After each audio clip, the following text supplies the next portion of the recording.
Hello and welcome to my campervan chat for today, the 6th of January 2017, and to say how much I am looking forward to reading a book. I haven't been this much excited about a book in years, if ever. In fact, I'm treating it as I used to treat a James Bond film coming out. I'm really quite excited about it. And the book, of course, is The Fire and the Fury, which was released in the United States 2 days ago, and as I understand is completely unavailable anywhere, because thanks to Donald Trump trying to stop it, it's given it so much publicity and it's unavailable.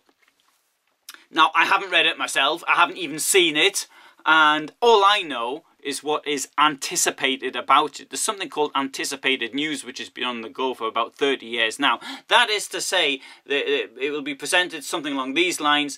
In a new study which is due to be released tomorrow, it is forecast that, well, instead of waiting for the study to come out, people are forecasting what's going to be in it, and then they'll interview somebody, and the person will say, well, why not let's wait until it's actually issued. So in this case, it's something along the same lines. But of course, I have seen plenty of interviews on US television by the author and what he has to say about it. So he managed to get himself into the White House, he observed how it was all going, and he's written a book about it. Now, I recently read The Making of Donald Trump by David K. Johnson, which is a brilliant piece of writing, in my opinion, because having read it, not only do I feel I really know David K. Johnson, but I also feel I know Donald Trump, or something about what makes him tick and how he managed to do what he has done.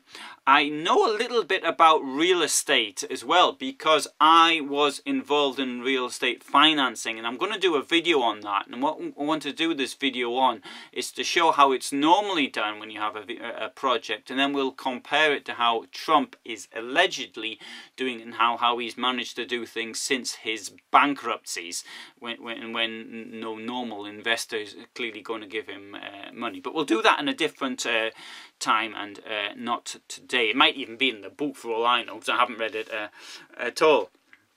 But what David K. Johnson shows, a bit different from what is in this new book, or appears to be different, is that in his introduction, his preface, David K. Johnson wrote that he was not surprised when Trump said that he was going to stand to be the president, whereas in this new book it seems to be more a case he didn't want to be president, he was only doing it as a PR trick to try and get himself some cheap publicity. Indeed, actually, as a joker many years ago, I said, now a company, why don't one of us stand for president on the vote for our company, and to see how well that would work. Just to say, you know, it's free publicity. So anyway, in the case of Donald Trump, he did it for branding purposes. When he's very much into this, it's the idea of the brand which surrounds Trump. It's not the product itself, it's the brand. And lots of people buy things because of the brand. In fact, you know, I mean, my line of work, we all want to have Mercedes, don't we, really? And rather than have Fiat, because the Mercedes sounds better, although it may not be all that much better, or maybe it's not worth the extra 20% that you have to pay for the Mercedes over the Fiat chassis, but I'm using that within my own line of work. An interesting, although pretty obvious for anybody, is the relationship between Trump and his wife Melania. And so there's this poor Melania, trophy wife, extremely attractive. She ends up with this character, Donald Trump, possibly because he was very wealthy. I don't know. Maybe it was genuine love. I don't know. But now it seems, I mean, you can tell from the body language between the two of them that they really don't get on at all. Now, one thing in the United States, which we don't have in the United Kingdom, for example, is it's the couple, the presidential couple, is very much put to the fore. So the first one you think of is JFK, then Lady Bird Johnson, and all the others since then. Now, certainly in the case of the Reagans, they made a really good couple, and you could tell how much they loved each other. And again, also with the Obamas. Ironically enough, the only couple, in my opinion, somebody may disagree with this one, but we didn't really appear to get on in recent times were the Clintons, for obvious reasons. Although since in recent years they seem to have patched it up. Maybe they have, maybe they haven't. I'm not reading the sort of the popular press in the United States, National Enquirer and all the rest of it, which probably knows far more than I do. Now, Trump and Melania don't sleep together.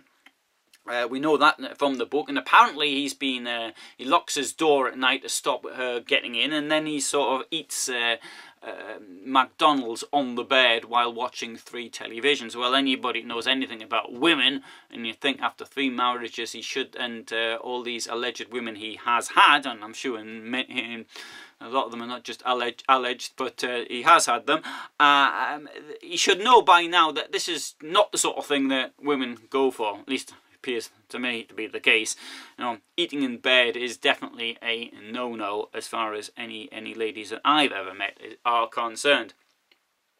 Now, one thing as well as far as Melania is concerned, you see him slapping his hand away and doing things like this, showing what a bad relationship this must be. Now, Trump is the first president, as far as I'm aware, who hasn't slept with his wife since JFK. And then JFK probably didn't do it because he was entertaining people like Susan Exner and allegedly Marilyn Monroe and allegedly others. But when you saw JFK and his wife, then or Jackie, then they always seemed to be such a really good couple together. I mean, for example, the Zapruder film of the shooting in Dallas in November '63, and you can even see you can see the horror, because just in these few seconds from this couple were very happy to the when he's actually shot, and the way she gets onto the back of the vehicle to actually retrieve part of his brain matter, which is something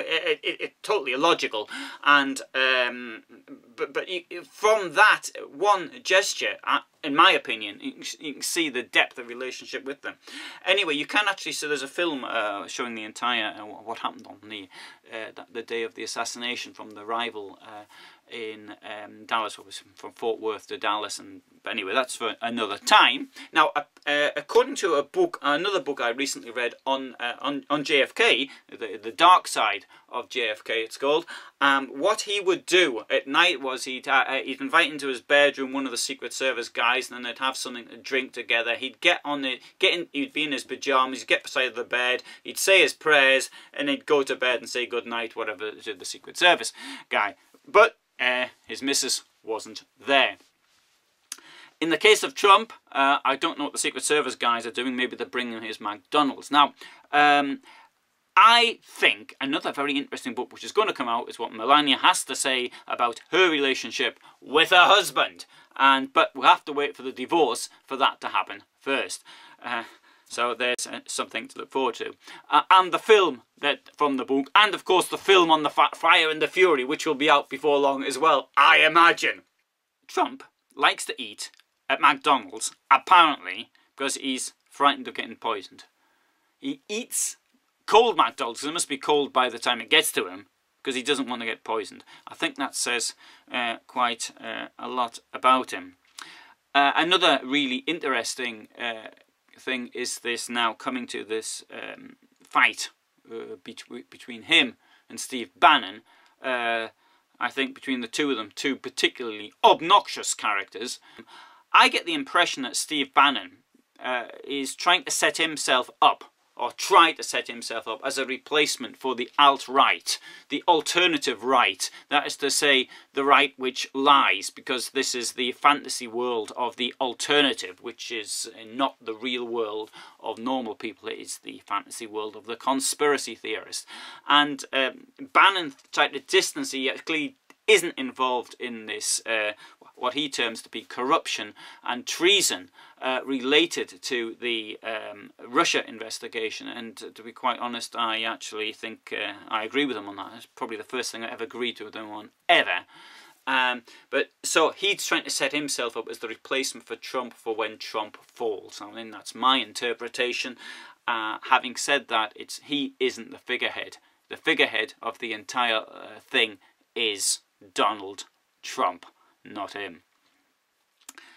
So anyway, there's a few ideas of mine looking on this from afar as a British person, as a person who probably once would have supported the Republican Party, certainly would have done in the 80s. I'm a big fan of Ronald Reagan, but to see that the Republicans kind of opted for a person like Trump. Now, on the whole, I would agree with using a self-made billionaire, if that's genuinely what he was. That is the sort of person you want to run a country, because that is a person who shows he can get money, he can organise things, and he can do things to get things going, and not some lawyer, because most politicians are lawyers who really may have one or two good ideas, but they don't live in the real world. I'm not suggesting because Donald Trump lives in the real world, but people who start off in the real world and then go on to make a fortune. For example, the person I've got in my mind is Richard Branson from the UK, whom I don't think he's ever given any thoughts of being a politician, but he's the sort of person, somebody starts off with nothing and then builds their fortune out of it. So that's the sort of person I would certainly want to see. In the case of Donald Trump, I think he came up with a couple, or certainly the first project he was involved in was particularly brilliant. But then some of the others leave a lot to be desired. Anyway, so that's something I'm going to do at a later date and explain to you how these sort of things are work. But anyways, you know, I'm really into seeing the fire and the fury. Anybody who's got a copy, wants to give me a copy, please let me know about it. And do, if you get the chance, get a hold of a copy. The Making of Donald Trump by David K. Johnson. You can see lots of stuff by David K. Johnson is available on YouTube. You've got talks by him on C-SPAN and in other places. So he's definitely worth listening to, because of the way he details Trump's business background, his private background, and how he managed to get into the state where he's in today. And when I saw, and I think it was on CNBC, or there was, "Give me your best shot, David, why you think he shouldn't be president." And what he did was he started talking about Trump's links with organised crime. And unfortunately, in many places, this is what the alternative right is all about. From Putin, who is clearly controlled by it, to in other countries where there is links between criminals and the alternative right, and to those which now appear to be happening in certain areas of, I wouldn't say the United States in general, but it would appear to me that there are clear links between Donald Trump and those with a more unpleasant background. Anyway, that's all stuff for another day, and thanks for listening if you got this far. And if you're interested, I shall be doing more things on this nature, I hope. But if you're interested in motorhomes, this is the channel to be, and if you're interested in history, it's also the channel to be. Thank you.